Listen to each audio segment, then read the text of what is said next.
Bonjour et bienvenue à tous pour cette leçon numéro 9 de notre cours de communication et de vocabulaire en français de niveau intermédiaire. Le thème de la leçon d'aujourd'hui, de cette leçon 9, qui est également le thème de la leçon numéro 9 du manuel de communication, s'intitule « Renseigner, se renseigner ». Pour cette leçon numéro 9, nous introduirons et nous nous aiderons principalement également du chapitre numéro 2 du manuel de vocabulaire qui s'intitule « Les nationalités, les langues ». J'espère que vous êtes prêts et c'est parti.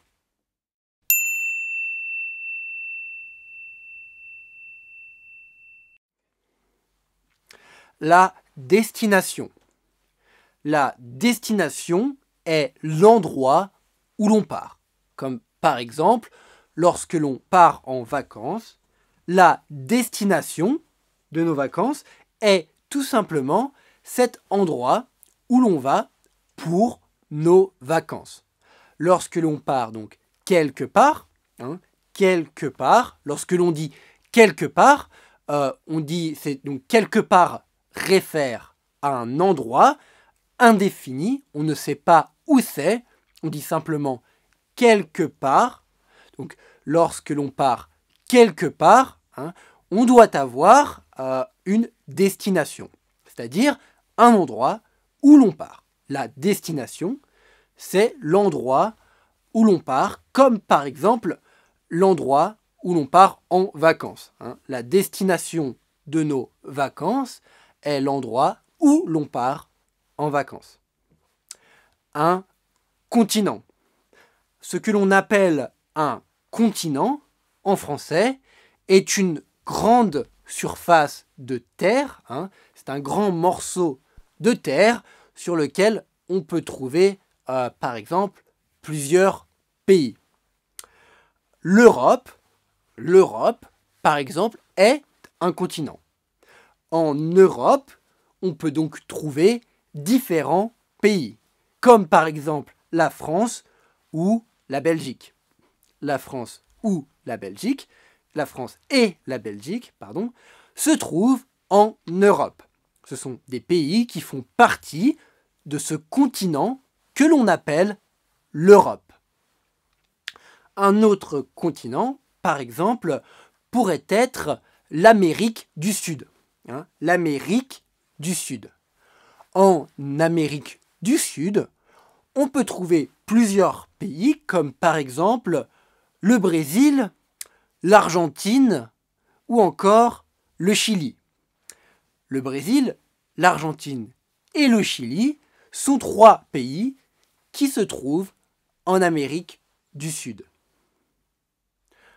Brancher.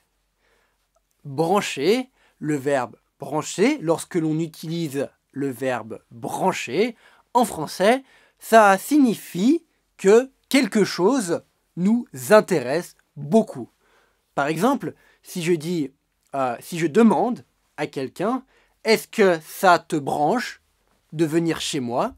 et que cette personne me répond « Oui, ça me branche de venir chez toi », cela signifie que ça l'intéresse de venir chez moi. Si j'invite cette personne et que cette personne me répond « Oui, ça me branche de venir », cela signifie que ça l'intéresse de venir chez moi. Elle veut venir chez moi. Ça la branche. Cette personne, ça la branche de venir chez moi. Brancher, lorsque l'on utilise brancher, on l'utilise généralement dans un contexte familier. Dans un contexte formel, on dira plutôt « oui, je suis intéressé ». On ne dira pas ça me branche ». Ça me branche, on l'utilisera uniquement dans un contexte amical, dans un contexte familier. Un pote ou une pote, en français, est une autre façon plus familière, encore une fois, de qualifier, d'appeler un ami. Donc, lorsque je suis dans un contexte familier, au lieu de dire mes amis, je peux dire mes potes. Mes amis ou mes potes. il faut noter que normalement, en français, le nom pote est un nom masculin, mais il est très courant aujourd'hui en France, à l'oral, de dire une pote s'il s'agit d'une amie, c'est-à-dire d'un ami qui est une femme. On peut dire aujourd'hui, on le dit souvent en France, lorsque l'on a une copine, une amie qui est une femme, donc, on pourra dire une pote. Donc un pote, une pote, des potes, est une façon différente de dire donc un ami, une amie, des amis. Renseigner. Lorsque l'on renseigne quelqu'un, c'est que l'on donne à cette personne des renseignements, c'est-à-dire des informations. De la même manière, si je me renseigne, c'est-à-dire, cela veut dire que je cherche à trouver des renseignements, des informations pour moi. Donc je peux renseigner quelqu'un, donner à quelqu'un des renseignements, des informations, ou me renseigner, c'est-à-dire chercher des renseignements, des informations pour moi. Lorsque l'on renseigne, ou plutôt lorsque l'on se renseigne, lorsque l'on demande des informations, lorsque l'on pose des questions, on utilisera souvent, par exemple, des mots tels que comment, ou alors est-ce que je peux savoir, comment aller là-bas, etc. Est-ce que je peux savoir, est-ce que vous pouvez me dire comment faire pour, comment est-ce que je peux aller, etc. Ou encore, combien de temps faut-il pour aller ici ou là, etc. Voilà donc le type de mots courants que l'on utilisera souvent lorsque l'on renseigne, ou plutôt lorsque l'on se renseigne. Taquiner. Le verbe taquiner, lorsque en français on dit que l'on taquine quelqu'un, cela signifie que l'on va embêter cette personne, mais de manière amicale. On va embêter, on va dire des choses qui peuvent être méchantes, par exemple, à une personne, mais de manière amicale. C'est-à-dire que l'on n'est pas sérieux, on ne parle pas sérieusement, on dit ces choses-là d'une manière amicale, on ne pense pas vraiment ce que l'on dit, on embête simplement de manière amicale, on embête amicalement cette personne, on la taquine. Par exemple, si je vous dis « je trouve que vous avez grossi » et que vous n'êtes pas vraiment d'accord, vous pouvez être un petit peu blessé et vous allez peut-être me répondre « oh, ce n'est pas très gentil de me dire que j'ai grossi », je pourrais vous dire « non, mais je vous taquine, je vous embête, je ne pense pas sérieusement ce que je viens de vous dire. » Le verbe taquiner. Un passeport. En français, en France, un passeport est un petit livret que l'on utilise, dont on a besoin pour voyager. Le passeport. Dans un passeport, on pourra notamment avoir un visa.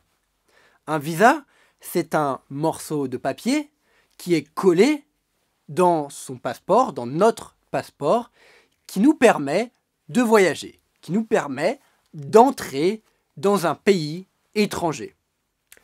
Si l'on va faire du tourisme dans un pays, c'est-à-dire si l'on se rend dans un pays étranger en tant que touriste pour visiter ce pays, on aura donc par exemple besoin d'un visa touristique.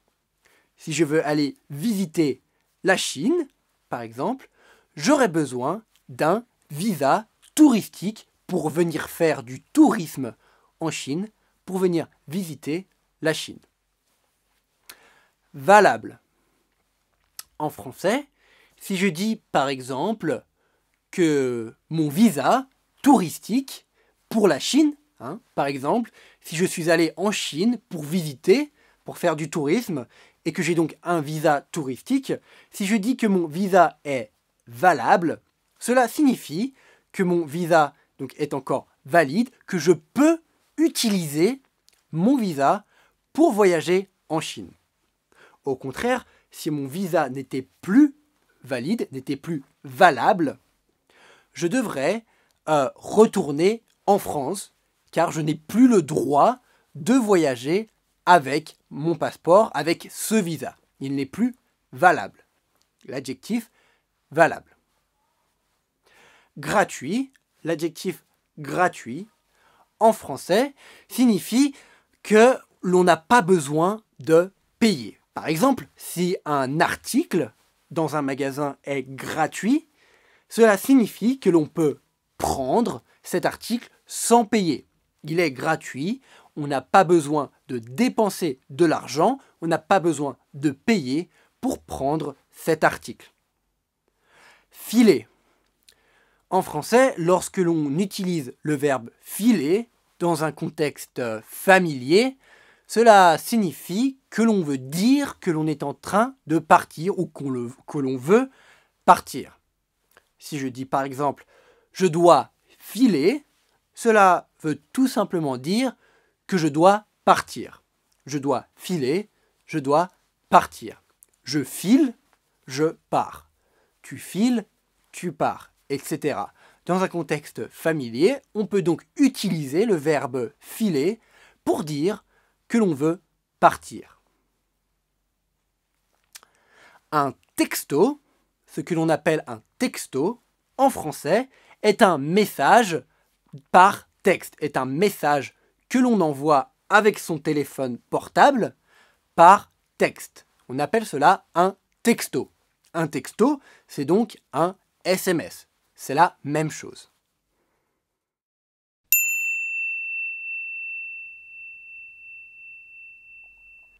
Louise, tu sais déjà où tu vas passer tes prochaines vacances ? Je ne suis pas encore certaine. Si j'ai assez d'argent, j'aimerais partir en Amérique du Sud. Sinon, quelque part en Europe. Où ça, en Amérique du Sud ? Peut-être au Brésil ou en Argentine. Le Chili me brancherait bien aussi. J'ai une pote brésilienne. Elle pourrait peut-être te renseigner un peu sur le pays ? Ouais, pourquoi pas. Comment est-ce que tu l'as connue, cette pote brésilienne ? C'était il y a longtemps. Je ne me rappelle plus trop. Comment ça, tu ne te rappelles plus trop ? J'ai pas une très bonne mémoire, j'imagine. Comment est-ce qu'on peut oublier ce genre de truc ? Est-ce que je peux savoir pourquoi ça t'intéresse autant ? Oh, mais t'inquiète, je te taquine juste un peu. Bon. Et est-ce que tu dois prévoir un visa si tu veux partir au Brésil, en Argentine ou au Chili ? Non, avec mon passeport belge, je peux me rendre dans ces pays sans visa. Ah, c'est donc gratuit ? Non, je crois qu'il faut payer lorsque l'on arrive.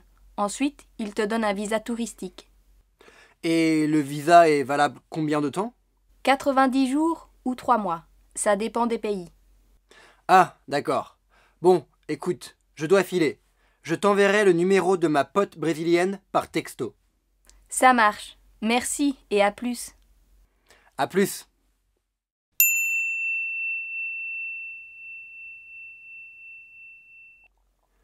Louise, tu sais déjà où tu vas passer tes prochaines vacances ? Je ne suis pas encore certaine. Si j'ai assez d'argent, j'aimerais partir en Amérique du Sud. Sinon, quelque part en Europe. Où ça, en Amérique du Sud ? Peut-être au Brésil ou en Argentine. Le Chili me brancherait bien aussi. J'ai une pote brésilienne. Elle pourrait peut-être te renseigner un peu sur le pays ? Ouais, pourquoi pas. Comment est-ce que tu l'as connue, cette pote brésilienne ? C'était il y a longtemps. Je ne me rappelle plus trop. Comment ça, tu ne te rappelles plus trop ? J'ai pas une très bonne mémoire, j'imagine.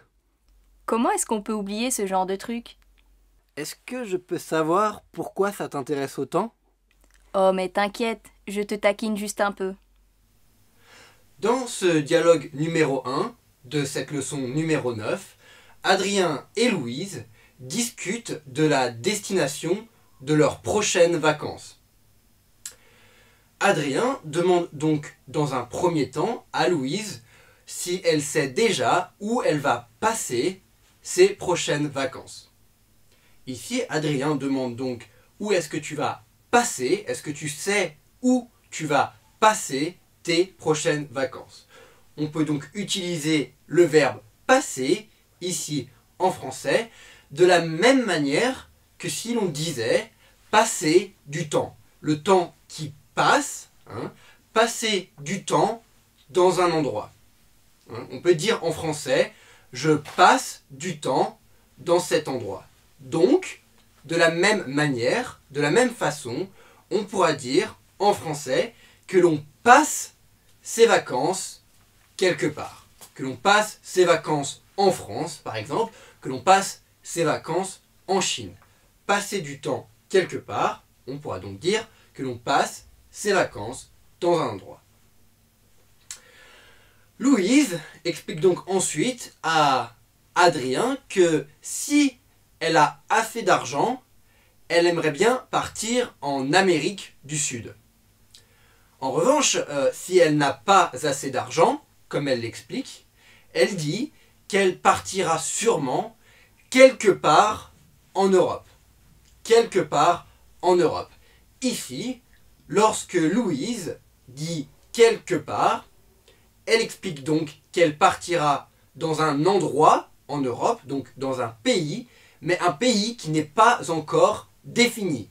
Louise ne sait pas encore exactement dans quel pays d'Europe elle aimerait bien partir. C'est pourquoi elle dit quelque part en Europe. On sait qu'elle veut partir en Europe, dans un pays d'Europe. On ne sait pas, par contre, encore quel est ce pays. C'est un endroit indéfini, encore. Elle dit quelque part. Louise dit qu'elle veut partir quelque part en Europe. Attention, en français, il faut faire attention aux articles que l'on utilise lorsque l'on parle d'un pays, lorsque l'on dit que l'on va dans un pays ou dans un autre. Ou dans une région d'ailleurs. Car si ce pays ou cette région est un nom féminin, comme c'est le cas par exemple de l'Europe, du continent européen, de l'Europe, ou du continent sud-américain, de l'Amérique du Sud, ces deux continents sont des noms féminins, tout comme la France d'ailleurs, le pays la France ou la Chine sont également tous deux des noms féminins. Dans ce cas, on utilisera l'article en. On dira je pars en Europe, comme on l'a vu juste avant, Louise expliquait qu'elle partira peut-être quelque part en Europe. On dira également partir en Amérique du Sud, comme Louise le disait. Si elle a assez d'argent, elle partira en Amérique du Sud.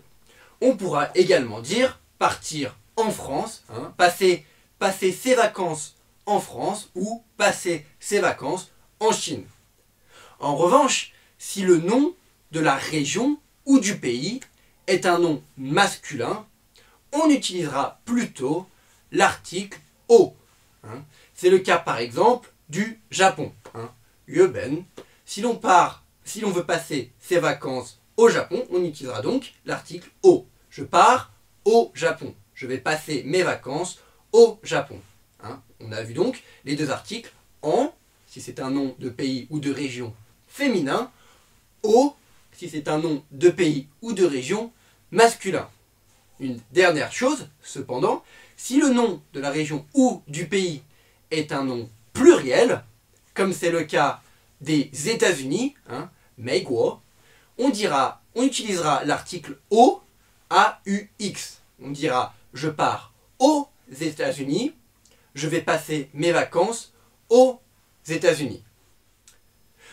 Donc ici, une fois que Louise est expliqué à Adrien où elle aimerait passer ses vacances, elle a donc dit qu'elle aimerait bien, si elle avait assez d'argent, aller en Amérique du Sud. Adrien lui demande où ça en Amérique du Sud. Lorsque Adrien demande à Louise où ça en Amérique du Sud, il lui demande simplement dans quel pays exactement. Où ça en Amérique du Sud. Donc en Amérique du Sud, dans le continent sud-américain, où est-ce que tu veux partir exactement, hein? Où ça, en Amérique du Sud. Louise explique donc ensuite les pays qui l'intéresseraient. Elle dit donc qu'elle aimerait bien partir au Brésil, en Argentine, et elle dit ensuite que le Chili la brancherait bien également. Elle utilise ici le verbe brancher, hein, ça me brancherait de partir au Chili. On avait vu dans les leçons précédentes que l'on pouvait utiliser brancher en tant qu'adjectif pour parler notamment de vêtements. On avait dit donc par exemple que ce vêtement était particulièrement branché, c'est-à-dire qu'il était particulièrement à la mode. Et bien ici, c'est plus ou moins la même chose. On pourrait donc considérer, on pourrait donc penser que pour Louise, Louise pense que le Chili est branché, hein, donc ça la brancherait bien de partir passer ses vacances au Chili. Hein. Ça la brancherait bien, c'est une expression familière qu'on utilise à l'oral dans un contexte donc informel, dans un contexte familier.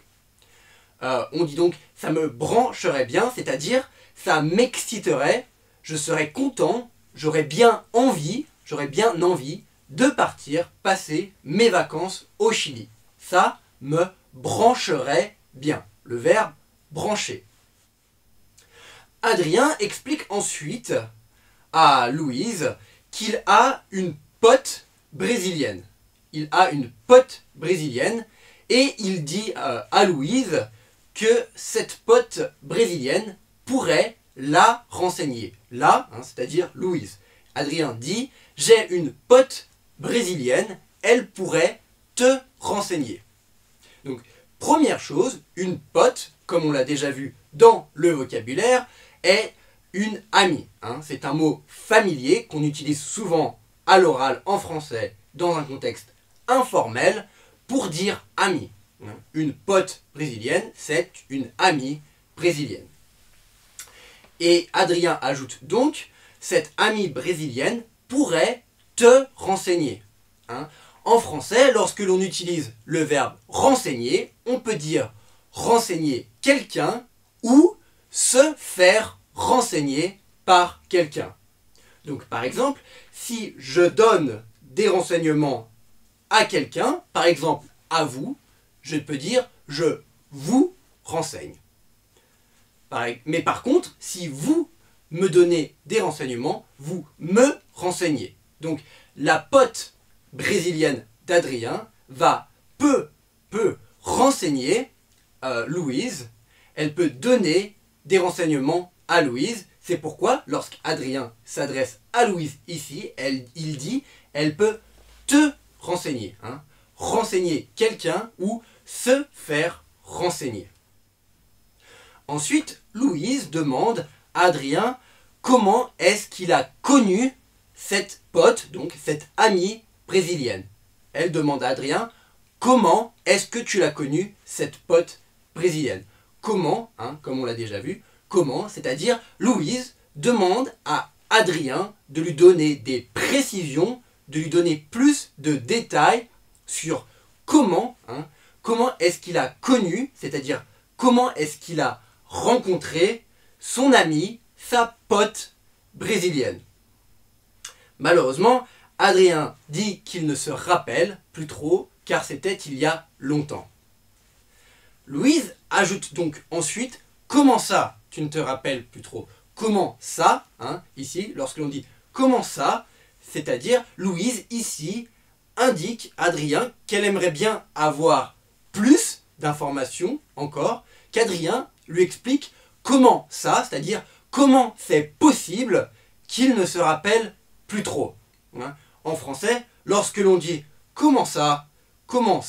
c'est-à-dire on ne croit pas, on ne comprend pas ce que la personne vient de nous dire. Louise, ici, n'est pas convaincue, elle ne croit pas vraiment ce que Adrien vient de lui dire. Elle lui dit donc « Comment ça? Comment est-ce que c'est possible que tu ne te rappelles plus trop? Donne-moi plus d'informations. » Mais Adrien explique qu'il pense qu'il n'a pas une bonne mémoire, c'est-à-dire il ne se rappelle pas bien de ce genre de choses. Il dit « Je n'ai pas une bonne mémoire, j'imagine. » Louise n'est toujours pas convaincue, elle ne croit toujours pas Adrien, et c'est pourquoi elle ajoute « Comment est-ce que c'est possible comment est-ce que c'est possible d'oublier ce genre de truc? Comment est-ce que c'est possible d'oublier comment on rencontre, comment on a connu quelqu'un? Comment est-ce que c'est possible? » Louise, elle, pense que ce n'est pas possible. Louise pense qu'on se rappelle toujours la façon dont on a rencontré, dont on a connu quelqu'un. C'est pourquoi elle dit à Adrien comment est-ce que c'est possible d'oublier ce genre de truc? Ce genre de truc, comme on l'a déjà vu dans le vocabulaire, truc, en français, c'est la même chose que chose.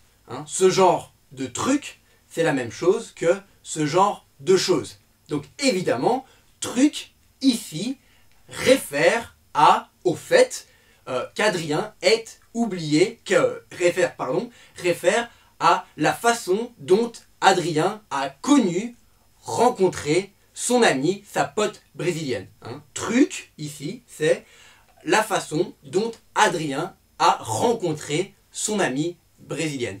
Comment peut-on oublier ce genre de truc? C'est donc comment peut-on oublier la façon dont on rencontre quelqu'un. Enfin, Adrien commence à perdre patience un peu. Il commence peut-être à s'énerver un tout petit peu.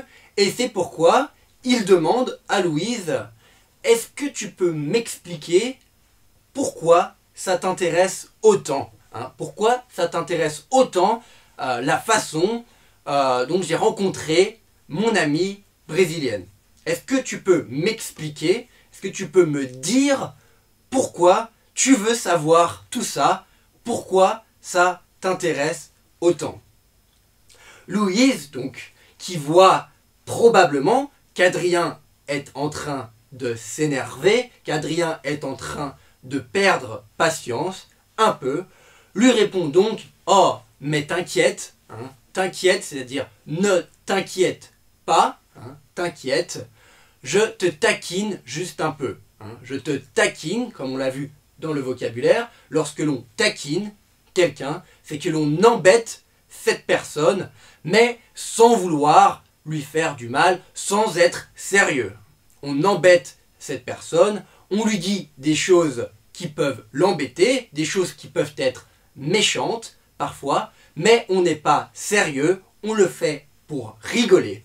Donc c'est ça, taquiner quelqu'un. Donc Louise dit à Adrien « Oh, je rigole, ne t'inquiète pas, je te taquine juste un peu. » Bon, et est-ce que tu dois prévoir un visa si tu veux partir au Brésil, en Argentine ou au Chili? Non, avec mon passeport belge, je peux me rendre dans ces pays sans visa. Ah, c'est donc gratuit? Non, je crois qu'il faut payer lorsque l'on arrive. Ensuite, ils te donnent un visa touristique. Et le visa est valable combien de temps? 90 jours ou 3 mois. Ça dépend des pays. Ah, d'accord. Bon, écoute, je dois filer. Je t'enverrai le numéro de ma pote brésilienne par texto. Ça marche. Merci et à plus. À plus. Ici, Adrien demande à Louise si elle doit prévoir un visa pour partir en Amérique du Sud. Pour partir au Brésil, en Argentine ou au Chili, qui sont donc les 3 pays dans lesquels Louise aimerait partir, aimerait passer ses vacances. Adrien lui demande donc, est-ce que tu dois prévoir un visa? C'est-à-dire, est-ce que tu dois préparer à l'avance, penser à l'avance à avoir, à préparer, à avoir un visa pour voyager dans ces pays-là, pour partir, passer tes vacances au Brésil, en Argentine ou au Chili. Un visa, donc comme on l'a expliqué déjà dans la partie vocabulaire, un visa, c'est donc cette feuille de papier, ce document dont on a besoin dans son passeport pour pouvoir se rendre dans un pays étranger. Beaucoup de Chinois, beaucoup de personnes voyageant ou possédant un passeport chinois ont besoin d'un visa lorsqu'ils veulent se rendre dans un pays étranger. C'est par contre généralement différent pour les personnes ayant une nationalité différente et notamment pour les personnes venant d'Europe. Comme c'est par exemple mon cas puisque j'ai la nationalité française. J'ai donc un passeport français et souvent lorsque je veux partir en vacances, je n'ai pas besoin de visa. Alors, j'ai évidemment besoin d'un visa pour venir étudier et vivre en Chine, mais lorsque je veux partir passer mes vacances dans d'autres pays, dans beaucoup d'autres pays, je n'ai pas besoin de préparer à l'avance, je n'ai pas besoin de prévoir un visa. Louise explique alors ensuite à Adrien qu'avec son passeport belge, elle n'a pas besoin de prévoir, de préparer à l'avance un visa. Donc Louise explique qu'elle a un passeport belge, donc Louise a la nationalité belge. Louise est belge. Louise est belge, mais elle parle français. C'est tout simplement parce qu'une partie de la Belgique parle français. L'autre partie de la Belgique parle, elle, le néerlandais. Donc en fait, la Belgique peut être séparée en termes de langue parlée. La Belgique peut être séparée en deux parties. La première partie, la partie qui parle le français, la partie de la Belgique où les gens parlent le français, est appelée la Wallonie. En Belgique, dans cette partie de la Belgique que l'on appelle la Wallonie, les Belges parlent le français. Dans l'autre partie de la Belgique, que l'on appelle la Flandre, les gens parlent le néerlandais. Le néerlandais, c'est la langue que l'on parle aux Pays-Bas, en Hollande ou aux Pays-Bas, le néerlandais. Donc la Wallonie est la partie de la Belgique où l'on parle le français, la Flandre est la partie de la Belgique où on parle le néerlandais. Donc une fois que Louise est expliqué à Adrien qu'elle n'a pas besoin de prévoir de visa, Adrien lui demande donc, ou lui dit « Ah, c'est donc gratuit, c'est donc gratuit, tu n'as donc pas besoin de payer pour avoir un visa, pour avoir le droit de te rendre dans ces pays-là pour passer tes vacances. » Louise répond à Adrien que non, ce n'est pas gratuit, elle va quand même devoir payer. Elle va devoir payer un visa touristique, un visa pour faire du tourisme, pour se rendre dans un pays, passer ses vacances. On fait du tourisme, donc on a un visa touristique. Eh bien, pour avoir ce visa touristique, elle va devoir payer, mais elle va devoir payer quand elle sera arrivée dans le pays dans lequel elle souhaite passer ses vacances. Donc, par exemple, si Louise décide d'aller au Brésil, elle devra payer pour son visa touristique lorsqu'elle aura atterri au Brésil, lorsqu'elle sera arrivée au Brésil. Mais elle n'aura pas besoin de prévoir à l'avance de préparer à l'avance son visa. Elle pourra le prendre directement là-bas, directement après avoir atterri, après être arrivée au Brésil. Elle n'aura pas besoin de s'occuper de son visa à l'avance.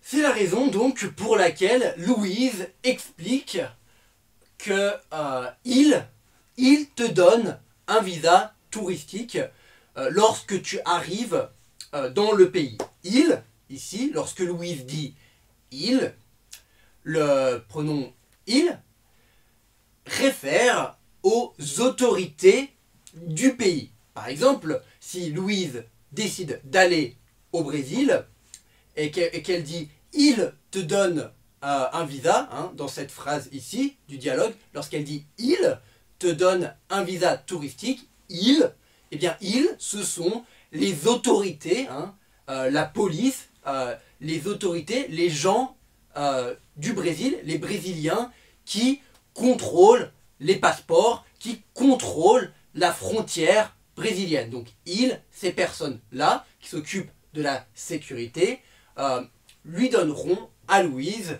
un visa touristique. À la fin de ce dialogue, Adrien dit à Louise « Je dois filer ». Hein, il dit « Je dois filer, je dois y aller, je dois partir ». Comme on l'a donc déjà vu dans la partie vocabulaire de ce dialogue, « Je dois filer » en français, lorsque l'on dit « je dois filer », c'est exactement la même chose que si l'on veut dire « je dois partir »,« je dois y aller ». Hein. À l'oral, dans un contexte familier, on peut dire donc en français « je dois filer ». Enfin, Adrien dit à Louise qu'il lui enverra le numéro de téléphone de sa pote brésilienne, c'est-à-dire de son amie brésilienne. Il lui enverra, donc il enverra à Louise le numéro de cette pote brésilienne par texto. Hein, par texto, comme on l'a déjà vu dans le vocabulaire, un texto, c'est un message écrit, hein, que l'on envoie à quelqu'un avec son téléphone portable. Hein, un texto. Donc, Adrien enverra à Louise un texto avec dedans, donc dans le texto, le numéro de son ami, de sa pote brésilienne.